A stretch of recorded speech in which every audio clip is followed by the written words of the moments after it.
akan melakukan simulasi komunikasi interaksi antar tenaga kesehatan dengan pendekatan situation, background assessment, and recommendation. Sebelumnya, perkenalkan saya Salwa Desinta dengan NIM akhir 46. Saya Amalia Ramadhani dengan NIM akhir 36. Saya Wika Eka Febrianti dengan NIM akhir 19. Saya Iskos Lifatul Aula dari NIM akhir 45. Dan saya Alia Maulida Apriliani dengan NIM akhir 025. Selamat menonton.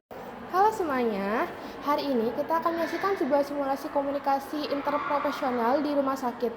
Fokus simulasi ini adalah pada rujukan informasi obat, yaitu pada penggunaan antikoagulan baru, yaitu apixaban pada penderita pasien dengan gangguan ginjal. Simulasi ini akan menampilkan sebuah etika profesional antara apoteker dengan tenaga kesehatan lainnya dengan menggunakan pendekatan SBAR, yaitu Situation, Background, Assessment, and Recommendation. Mbak Apotekerina, maaf saya mengganggu waktunya. Saya ingin menyampaikan pesan dari Dr. Ani. Beliau bilang ingin berdiskusi tentang penggunaan apixaban pada pasien CKD. Beliau menyampaikan ingin memastikan penggunaannya terlebih dahulu. Oh begitu, terima kasih Mbak Siti. Saya akan ke ruang dokter sekarang. Sama-sama Mbak Apoteker. Permisi, selamat siang Dokter Ani. Siang. Perkenalkan, saya Apoteker Rina. Saya dengar Ibu ingin berkonsultasi mengenai obat antikoagulan. Ya benar, mungkin bisa langsung duduk saja ya.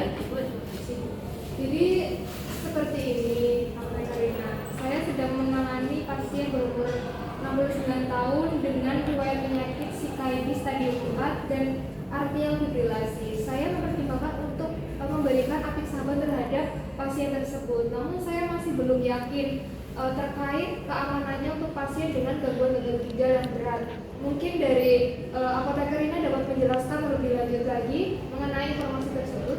Baik Ibu, mungkin saya akan mencoba menjelaskan secara ringkas namun sistematis dengan pendekatan SBAR atau Situation, Background, Assessment, and Recommendation. Nah, jadi di sini situasinya adalah pasien yang sedang dirawat oleh Ibu itu adalah pria berumur 69 tahun dengan CKD stadium 4 dan AF atau atrial fibrilasi, dan dokter mempertimbangkan terkait penggunaan apixaban sebagai antikoagulan. Nah, sebelumnya izin menjelaskan bahwasanya apixaban sendiri adalah antikoagulan oral dari golongan NOAC yang berfungsi untuk penghambat faktor XA atau umumnya digunakan untuk mencegah stroke dari antifibrilasi non-valvular. Nah, sebagai informasi, dari referensi leksikon dan guideline AHRA 2021, apixaban dapat digunakan pada pasien dengan CRCL 15-29 ml per menit tanpa perlu penyesuaian dosis yang rutin namun tetap dalam pemantauan yang ketat. Namun apabila pasien memenuhi kriteria dua dari kriteria seperti umur lebih dari 80 tahun, berat badan kurang dari 60 kg, atau serum keratinnya lebih dari 1,5 mg per dl, maka dosis harus diturunkan menjadi 2,5 mg dengan lama pemakaian yaitu 2 kali sehari. Namun jika CRCL kurang dari 15 ml per menit atau pasien dalam menjalani hemodialisis, maka penggunaannya sebaiknya dihindari. Nah, di sini saya rekomendasikan untuk ibu mengecek ulang dari CRCL pasien tersebut. Apabila masih dalam rentang 15-29, maka tidak akan digunakan, namun harus tetap dalam pemantauan. Namun jika ibu masih ragu, alternatif lain seperti warfarin bisa juga digunakan sebagai antikoagulan, namun dengan penyesuaian INR. Begitu ibu. Baik, terima kasih Apotekerina. Mungkin ada sumber literatur yang bisa saya lihat. Ada ibu, saya tadi sudah meminta tolong kepada teman saya dari farmasi klinis untuk membawakan dokumennya. Nanti dia akan datang ke ruangan ibu untuk membawakan dokumen tersebut. Oke, baik, terima kasih. Masuk.